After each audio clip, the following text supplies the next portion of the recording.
The transition from employee to entrepreneur can be very difficult if you don't do a few things very effectively. Watch this video and see how you can get yourself successful.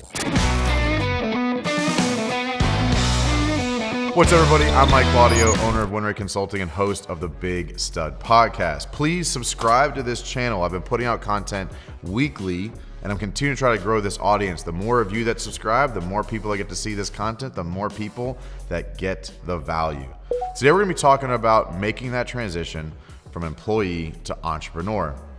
A lot of people do this. I'm sure there's somebody right now going, man, I'm gonna do this better than my boss is doing it. This is crazy, this is terrible.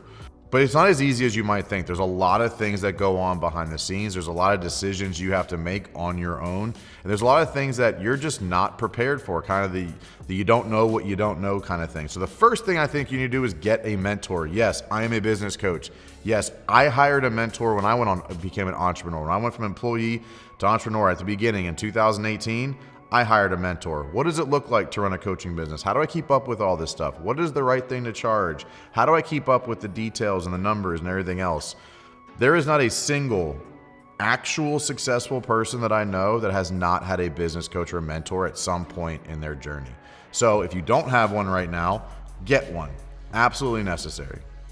The second thing I run into a lot with some of my newer business owner coaching clients is that they don't understand that they don't have to be the one doing the work in order to make a living. You're used to being an employee where if you don't show up to the job site, if you don't do the work, if you don't do the job, you don't get paid. Well, that's different as an entrepreneur. As an entrepreneur, your job is to run the business. At the beginning, it is you doing the work, but understand that as you grow and as you transition, you're gonna have to start hiring people. That means you need to level up a little bit. You go up the chain.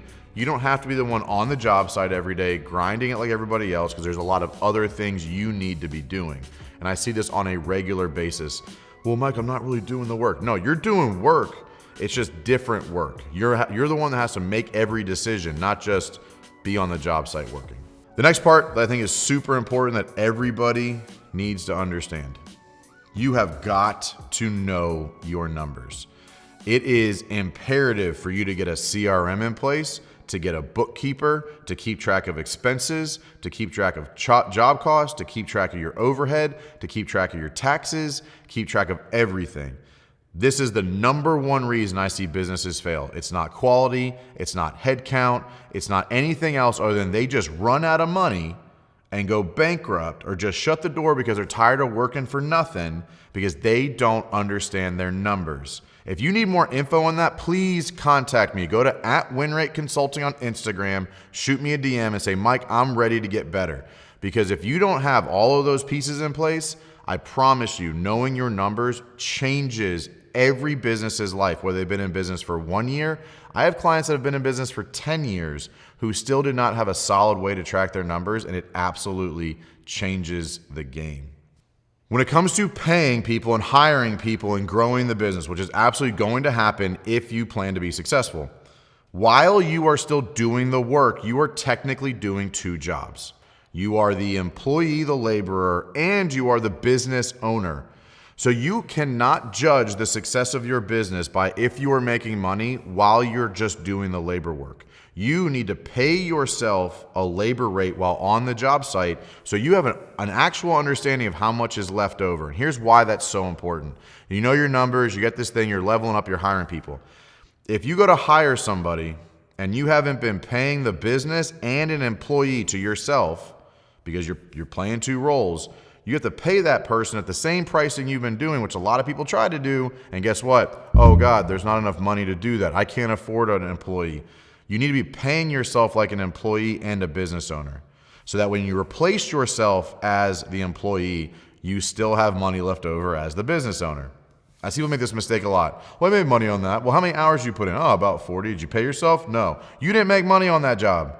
Your pricing model is not built for you to make money on that job. So you have got to get used to, if you are in the trenches, if you are on job sites, if you are doing the labor side of the job, pay yourself an hourly rate and still pay the business profit. You have to do this or there's never going to be the right time. There's never going to be enough money to actually hire somebody because your pricing model is not built for it. So when you're pricing a project, What is the material? The labor, if you're the only one, is you. How much profit is left over for the business? Yes, you are making money as an employee and the business is making money, but guess what? When you hire an employee, the business still needs to make money. So there needs to be profit after labor is actually paid. So for right now, pay yourself. That's actually another part of what a lot of people don't understand as an entrepreneur. How do I pay myself? When do I pay myself?